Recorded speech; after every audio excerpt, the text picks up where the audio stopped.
So once we accept that a human being is composed of matter, mind, and consciousness, this leads to the idea that we live in a multi-level cosmos, where one level is dominated by ordinary matter and inhabited by beings adapted to the conditions there. That's where we find ourselves now. But beyond that, there is a level of the cosmos dominated by the subtle mental energies and inhabited by beings adapted to the conditions there. Throughout history, people have had different names for such beings. They have called them angels, gods, goddesses, astral beings. There are many names for them. However, beyond that, there is a level of pure consciousness or spirit inhabited by beings adapted to the conditions there. If a conscious self gives up its connection with the source of all conscious beings, it enters into the lower levels of the cosmos. It enters into the regions of mind and matter and becomes covered by those elements.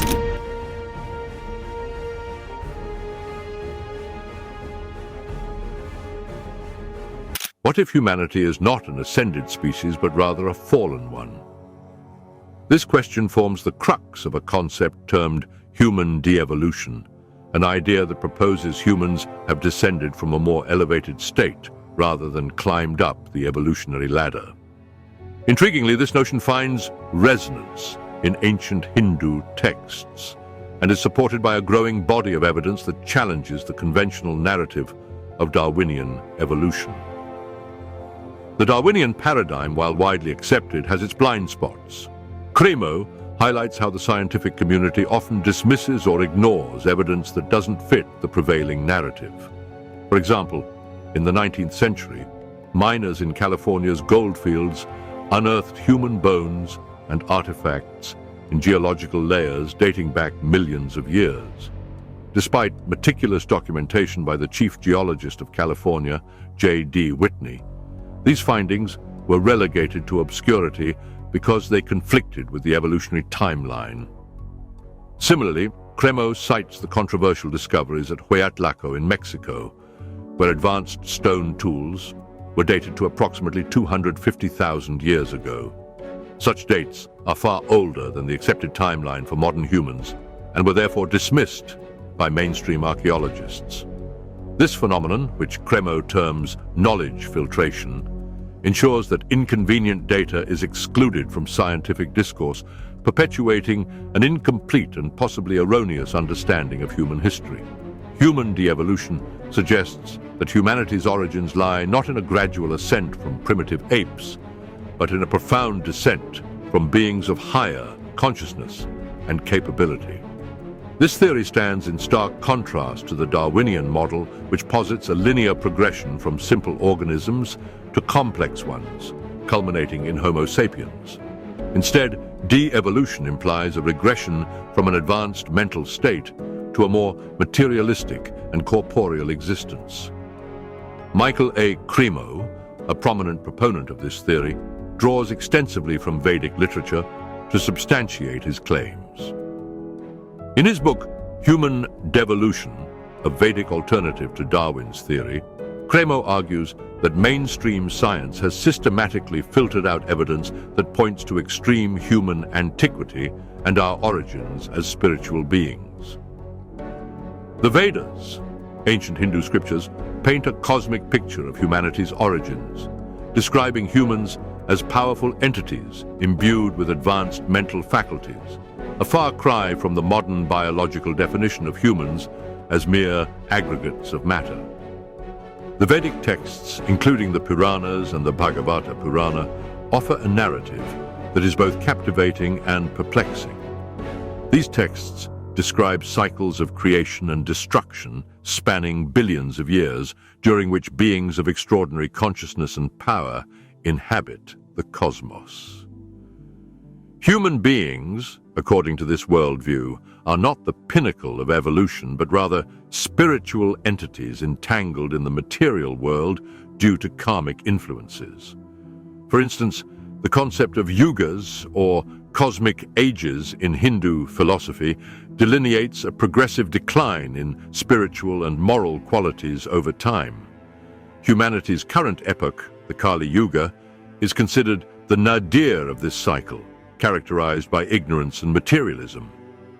This decline aligns with the idea of de-evolution, suggesting that humans have regressed from the higher states of being seen in earlier yugas. Cramo's research ties this concept to scientific anomalies that defy Darwinian explanations. In his earlier work, Forbidden Archaeology, he documents numerous instances where artifacts and fossils suggest the presence of anatomically modern humans in geological strata millions of years old. Such evidence, he argues, points to the persistence of advanced human civilizations far older than current models allow. Central to the Vedic account of human origins is the notion of consciousness. Unlike the materialistic framework of modern science, which views consciousness as a byproduct of brain activity, the Vedas consider it a fundamental aspect of reality.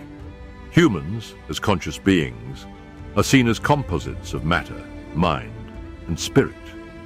This tripartite model expands the possibilities for understanding human origins, incorporating elements that lie beyond the reach of materialist science.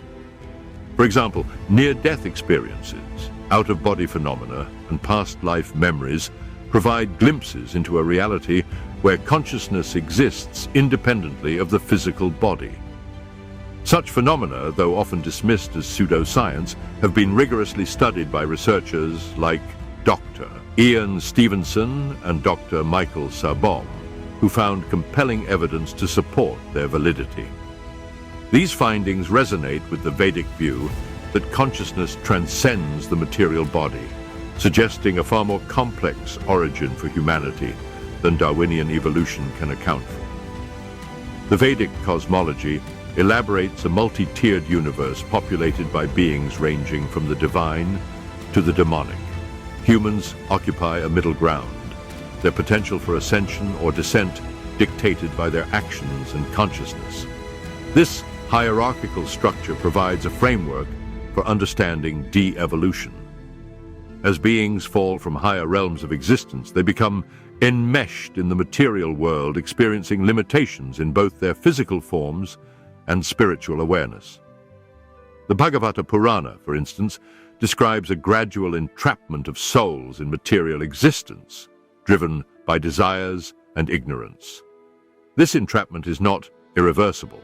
Through spiritual practices like yoga and meditation, individuals can reconnect with their higher selves and reverse the process of de-evolution. This spiritual ascent aligns with the concept of moksha, or liberation, a central goal in Hindu philosophy. While the mainstream scientific community remains skeptical of such perspectives, there are intriguing parallels between modern discoveries and ancient Vedic insights. Quantum physics, for instance, challenges the deterministic worldview that underpins Darwinian evolution. The role of the observer in shaping reality, as described in The Observer Effect, echoes the Vedic emphasis on consciousness as a fundamental force. Additionally, studies in genetics and epigenetics suggest that environmental and psychological factors can influence gene expression, blurring the line between biology and consciousness. Such findings open the door to a more holistic understanding of human origins, one that accommodates the spiritual and metaphysical dimensions outlined in the Vedas. The idea of human devolution compels us to re-examine our assumptions about where we come from and where we are headed. Are we truly the apex of evolution, or are we remnants of a once glorious past, struggling to reclaim our lost divinity? The answers may lie buried not only in ancient texts, but also in the neglected corners of scientific inquiry. Cramo's work serves as both a challenge and an invitation. A challenge to question the dogmas of materialism, and an invitation to explore a worldview that bridges science and spirituality. As we uncover more evidence and delve deeper into the mysteries of consciousness, the story of human origins may prove far more complex and awe-inspiring than we ever imagined. Perhaps the ultimate mystery is not how we evolved, but how we fell and whether we can rise again.